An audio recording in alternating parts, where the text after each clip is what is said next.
One for the summer, better off just like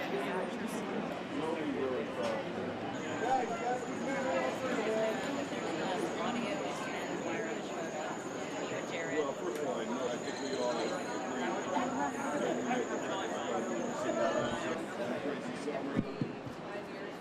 I look at film so I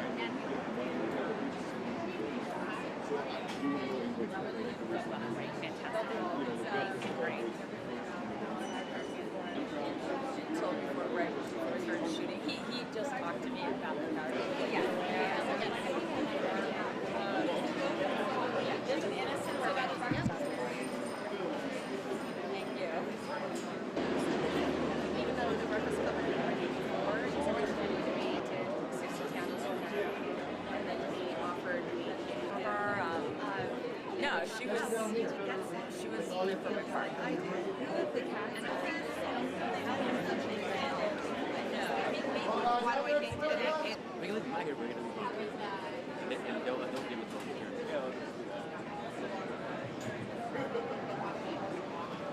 I think John had this sort of unique ability to remember everything that ever happened to him during his teenage years, and I don't know why that is. You know, it obviously a lot happened to him in his teenage years. You know, he of course he met his wife, who stayed married to up until his death. There was just something about those years that I think really affected him. He remembered everything. He remembered his locker combination. He remembered every mean thing that anyone had ever said to him. So I think that those films just are very present, and they don't ever seem like they were written by an adult. You know, like I think so many filmmakers or writers kind of get it wrong, and they have kids saying things that just kids never say, and he had a really great ear for that, and he was also incredibly collaborative. So if we came in and we said, I wouldn't say it like this, he would say, well, how would you say it, you know, or he would just add, he was just very collaborative in that way, and I think it made everybody very free. So it was just a combination. It was like the perfect storm. Thank you. And you know, 30 years, when you watch it now, do you still feel that it what kind of memories come back to you, and why do you think it's so special? Well, it's really hard to sort of separate myself and the experience that I had filming it to the movie, you know, and all the different feelings that I've had about it, you know, over the years. The last time I watched it with my 11-year-old daughter, and we did a story about it on This American Life, which was really interesting. So it was like the first time, it was almost like the closest that I'd come to seeing it as a regular teenager, because I felt like I was watching it through her eyes for the first time, and that was really interesting.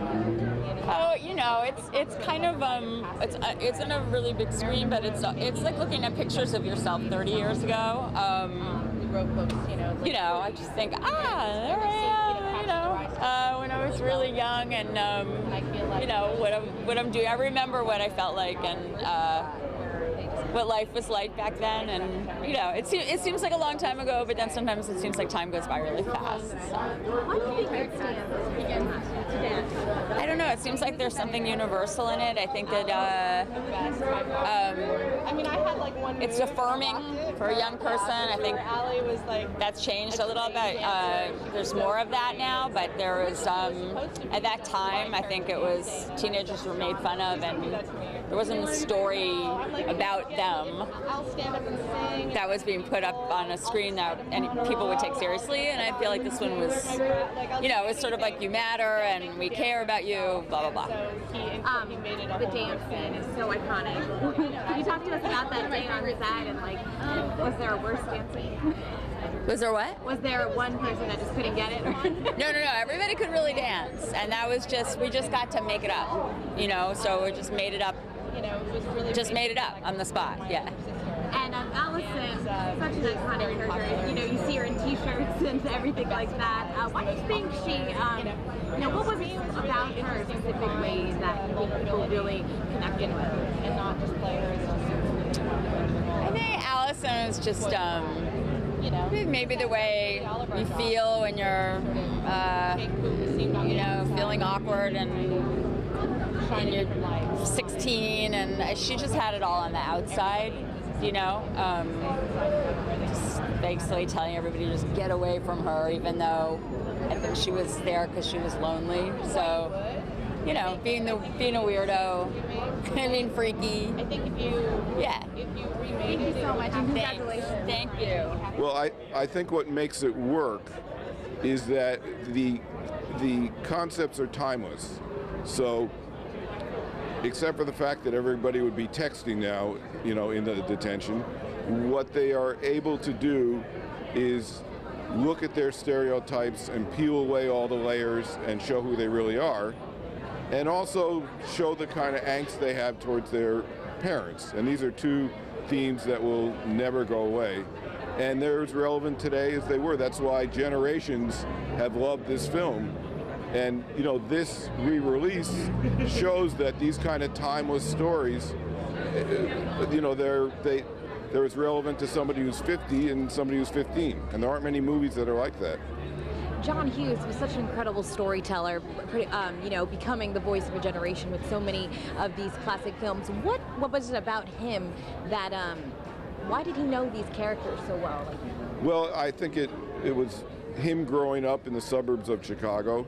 I think him having a real feel for the way teenagers thought and talked. He also came out of advertising, so he understood sort of conceptual design of telling a story with characters. Ferris Bueller's Day Off, for example, being a good example. And he just really understood kids, and he was really funny. So those two qualities really, and he also really loved music, was an expert in music, and he was able to combine all those kind of themes, comedy, music, and seriousness and talking about kids, but also being really funny. I mean, there aren't many people who have all those moves, you know what I mean? So I think I don't think there's anybody like him today. I don't think anybody is as good as he was in telling those kind of stories. Thank you so much, and congratulations. Thank you very much.